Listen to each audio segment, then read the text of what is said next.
అవకాశాలు కల్పించేందుకు త్వరలోనే ఏఐ టెక్నాలజీతో కూడిన హబ్ ఏర్పాటు చేస్తామని మంత్రి శ్రీధర్ బాబు అన్నారు. బీసీ రిజర్వేషన్ల కోసం కాంగ్రెస్ ప్రభుత్వం కట్టుబడి ఉందని స్పష్టం చేశారు. కాంగ్రెస్ ప్రభుత్వం మీద బీఆర్ఎస్, బీజేపీ చేసేవి ఆరోపణలు మాత్రమేనని అన్నారు. బీసీ బిడ్డకు అవకాశం ఇచ్చిన జూబ్లీహిల్స్ లో కాంగ్రెస్ విజయం ఖాయమంటున్న మంత్రి శ్రీధర్ బాబుతో మా ప్రతినిధి రిషికేష్ ఫేస్ టు ఫేస్. పరిస్థితులలో మంత్రి నియోజకవర్గానికి సంబంధించి ఆర్టిఫిషియల్ ఇంటెలిజెన్స్ ఒక గ్రామం అడవి శ్రీరాంపూర్ను పూర్తిగా పైలట్ ప్రాజెక్టుగా తీసుకున్నటువంటి పరిస్థితి. అయితే ఇదే అంశానికి సంబంధించి మనతో మాట్లాడడానికి ఐటీ శాఖ మంత్రి గారు శ్రీధర్ బాబు గారు మాట్లాడతారు. సార్ చెప్పండి, అసలు ఆర్టిఫిషియల్ ఇంటెలిజెన్స్ అడవి శ్రీరాంపూర్ లాంటి ఒక పీరియడ్ తీసుకురావాలని ఆలోచన తెలంగాణ రాష్ట్ర వ్యాప్తంగా ఈ యొక్క రెవల్యూషన్ ముందర తీసుకురావాలని డెఫినెట్లీ రాష్ట్రము ఉన్న ప్రత్యేకత గత 40 సంవత్సరాల నుంచి కూడా సాంకేతికంగా ఈ రాష్ట్రము అగ్రగామిగా ఉండాలని ఆలోచన చేసి 1992లో సాఫ్ట్వేర్ టెక్నాలజీ పార్కును ఏర్పాటు చేసుకొని ఆ రోజు పివి నరసింహారావు గారు ప్రధానమంత్రిగా ఉన్నప్పుడు ఇక్కడ ఉమ్మడి ఆంధ్రప్రదేశ్ రాష్ట్రంలో ఎన్ జనార్దన్ రెడ్డి గారు ఉన్న సందర్భంలో ఇక్కడ ఎస్టీపీ పార్క్ను ఏర్పాటు చేయడానికి ఆ రోజున్న దూరదృష్టి మొత్తం భవిష్యత్ తరమంతా కూడా టెక్నాలజీకి సంబంధించిన అంశం ఉంటుందని ఆలోచన చేశారు. రాజీవ్ గాంధీ గారి ఆలోచనను ఇంప్లిమెంట్ చేయాలనే ఒక ప్రత్యేకమైన ఉద్దేశంతోనే 92 నుంచి మొదలైంది ఈ పునాది వైపు పునాది పైన గోడలు కట్టి ఇతర ప్రభుత్వాలు వచ్చినా పటిష్టంగా దాన్ని ముందుకు తీసుకెళ్ళి ప్రయత్నం చేస్తూ ముందుకు నడుస్తూ ఉన్నాం. దాని పునాదే ఈరోజు ఫలితాలు కనుగొంటాం. ఇప్పుడు ఏఐ నడుస్తూ ఉంది. రేపు ఇంకా కొత్త సాంకేతిక పరిజ్ఞానం రావచ్చు. ఇంకొద్ది రోజుల్లో క్వాంటమ్ కంప్యూటింగ్ అని ఇంకో 2 అడుగులు ముందుకేసాం. ఆ క్రమంలో రాష్ట్ర ప్రభుత్వం పాలసీ విధానాలు ఏర్పాటు చేయాలి. రాష్ట్ర ప్రజానికానికి ప్రత్యేకంగా మన టెక్కు సంబంధించిన మన యువ సోదరులకు ఒక ప్లాట్ఫామ్ కలిగించి ముందుకు తీసుకెళ్లే ప్రయత్నం చేస్తూ ఉన్నాం. అతి త్వరలో కూడా ఏఐ హబ్ను మొన్ననే ముఖ్యమంత్రి గారు చెప్పడం జరిగింది. ఏఐ హబ్ మరి సిటీ సెంటర్లో ఏర్పాటు చేసుకొని దీని పరంగా ముందుకు వెళ్ళాలని ఆలోచన చేస్తున్నాం. ఇప్పుడు పొలిటిక్స్ పరంగా చూస్తే బీజేపీ, కాంగ్రెస్ ఒక జాయింట్ వెంచర్ ప్రభుత్వం తెలంగాణలో నడుస్తుందని ముఖ్య ప్రెసిడెంట్ కేటీఆర్. మేము ఇప్పుడు మాకు సిద్ధాంతాలు చాలా వైవిధ్యంగా ఉంటాయి.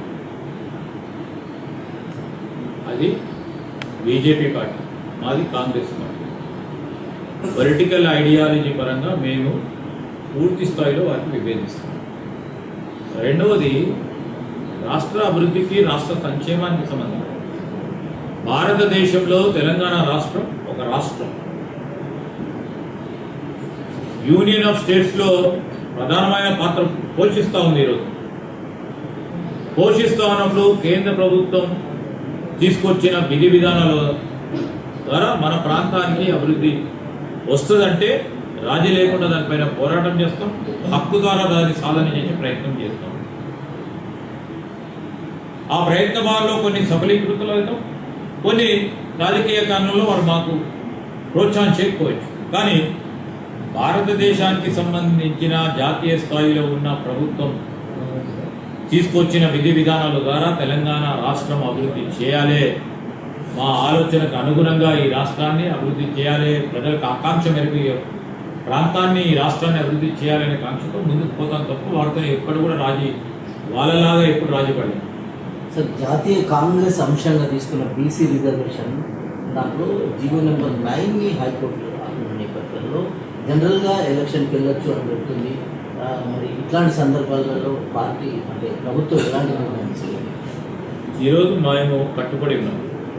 మా రాహుల్ గాంధీ గారి ఆలోచన బలహీన వర్గాలకు సంబంధించి, అడుగు వర్గాలకు సంబంధించి వారి జనాభాకు అనుకూలంగా జాతి సంపద వారికి చేరే విధంగా చేయాలని వారి ఆలోచన. ఆ ఆలోచన ప్రక్రియ భాగంలోనే 42% రిజర్వేషన్ కల్పించాలి అని రాష్ట్ర ప్రభుత్వం, ముఖ్యమంత్రి రేవంత్ రెడ్డి గారి నాయకత్వంలో ఈరోజు బలహీన వర్గాలకు, బీసీలకు రిజర్వేషన్ కల్పించే జీవోను తీసుకొచ్చాం. సాంకేతిక పరంగా ఈరోజు మరి గౌరవ హైకోర్టు దానిపైన ఎలక్షన్ల పైన స్టే ఇవ్వచ్చు. ఈరోజు సుప్రీంకోర్టు తెలుసా ఉంది రాష్ట్ర కోర్టు. ఏదైతే సుప్రీంకోర్టు సంబంధించిన గైడ్లైన్స్ భాగంగా ట్రిపుల్ టెస్ట్ సంబంధించిన అంశం విషయంలో ఒక స్పష్టత వన్ మ్యాన్ కమిషన్ ఏర్పాటు చేస్తారు.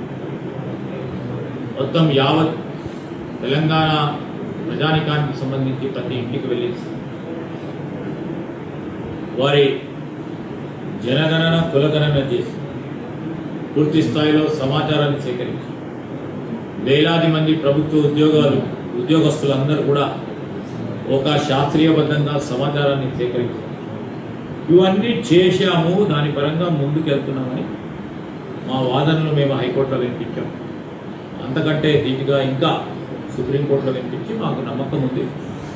మేము తీసుకొచ్చిన జీవో, ఎలక్షన్ కమిషన్ ఇచ్చిన ఎన్నికలకు సంబంధించిన నోటిఫికేషన్ యథావిధంగా ముందుకు తీసుకెళ్లే ప్రయత్నం చేసే వాళ్ళలో ఈరోజు రాష్ట్ర ప్రభుత్వం తరఫున సుప్రీంకోర్టులో పిటిషన్ వేయటం జరిగింది.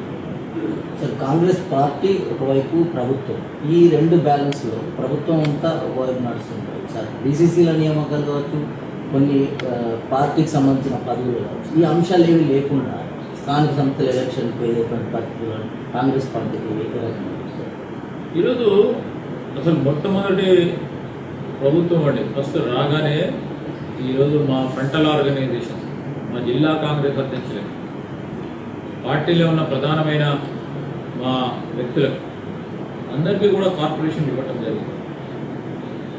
ఎప్పుడు కూడా జిల్లా కాంగ్రెస్ అధ్యక్షులు గుర్తిస్తాయి, ఒకరికో ఇద్దరికి మీద, లేకుంటే ఫ్రంటల్ ఆర్గనైజేషన్ ఎన్ఎస్సీఏ కానీ, యూత్ కాంగ్రెస్ కానీ, విమెన్ కాంగ్రెస్, సారీ ఇతర ఎస్సీ ఎస్టీ సెల్ కానీ, ఇతర విభాగాలకు సంబంధించి అందరికీ కూడా వారికి ఈరోజు కార్పొరేషన్ల ద్వారా వారికి నియామకాలు చేసి పార్టీ పరంగా ఉన్న నిలబడ్డ ప్రతి వ్యక్తికి ముందుకు తీసుకెళ్లే ప్రయత్నం చేస్తూ ఉన్నాం. ఆ సందర్భంలో ఎలక్షన్ రావాలి, ఎలక్షన్ వస్తే 42% సంబంధించిన అంశం విషయంలో ఆలోచన చేస్తూ ఉన్నాం. కానీ కొద్దిగా ఆలస్యమైంది. అనేక మంది మిత్రులు వెయిట్ చేస్తూ ఉన్నాం. ఎందుకంటే 10 సంవత్సరాల కాలం పాటు కాంగ్రెస్ పార్టీ పరంగా నిలబడ్డ వ్యక్తికి ఈరోజు న్యాయం జరగాల్సిన అవసరం ఉందని వారి ఆలోచన, తప్పకుండా వారి ఆలోచన కరెక్ట్.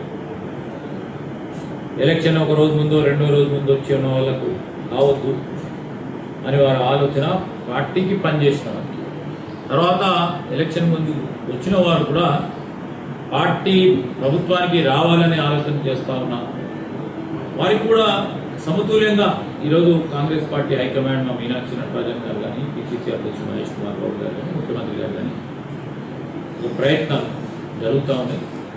కానీ తొందరలోనే రావచ్చు. మనకి ఎందుకంటే పార్టీ వ్యవహారం పైన అధిష్టానం కూడా తీసుకోవాలి. ముఖ్యమంత్రి గారు అందరూ కూర్చొని తొందరలోనే వేసే ఒక ఆలోచన ఉందని తెలుస్తాం. సార్, జూబ్లీహిల్స్ ఎన్నిక ఈ ప్రభుత్వానికి రిఫరెండంగా భావిస్తున్నట్టు, రిఫరెండంగా బీఆర్ఎస్ చెప్తోంది, ప్రజలు కాంగ్రెస్ వైపు ఉన్నారని మీరు భావిస్తున్నారు. బీజేపీ అక్కడ గెలిచే పరిస్థితిలో లేదు. టీఆర్ఎస్ మొన్నటి వరకు కీర్తిశేషులైన గోపీనాథ్ గారు శాసనసభ్యుడిగా ఉన్నారు. సో వారు ఆశిస్తూ ఉన్నారంటే వారు సతీమణిని వారు ఈరోజు అభ్యర్థిగా పెట్టుకుంటారు. ఈరోజు మా ప్రభుత్వం కానీ, ముఖ్యమంత్రి గారు, పిసిసి అధ్యక్షుడు వారు ఒక యువకుడిని, బలహీన వర్గాలకు సంబంధించిన ఒక సోదరుని, నిత్యం ప్రజల్లో ఉన్న వ్యక్తిని ఎంపిక చేస్తారు. ప్రజా సమస్యలపై పోరాటం తెలిసిన వ్యక్తిగా ఈరోజు ప్రభుత్వం ఈ 2 సంవత్సరాల కాలం పాటు ప్రధానంగా గ్రేటర్ హైదరాబాద్కు సంబంధించిన వ్యవస్థను మార్పు తీసుకురావడానికి మొదలుపెట్టిన అనేక అంశాలు కూడా ప్రజల వద్ద ఉన్నాయి. ప్రజలు ఆలోచన చేస్తూ ఉన్నారు. ఆ క్రమేణా ప్రజలందరూ కూడా ఆశీర్వాదిస్తారని నమ్మకంతో పోతా ఉన్నాం. తప్పకుండా మేము గెలిచి తీరుతాం.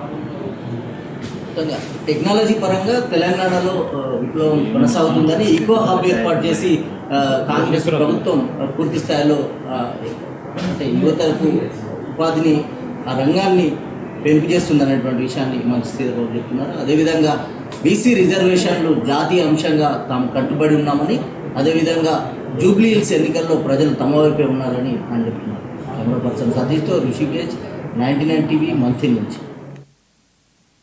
రాచకొండ కమిషనరేట్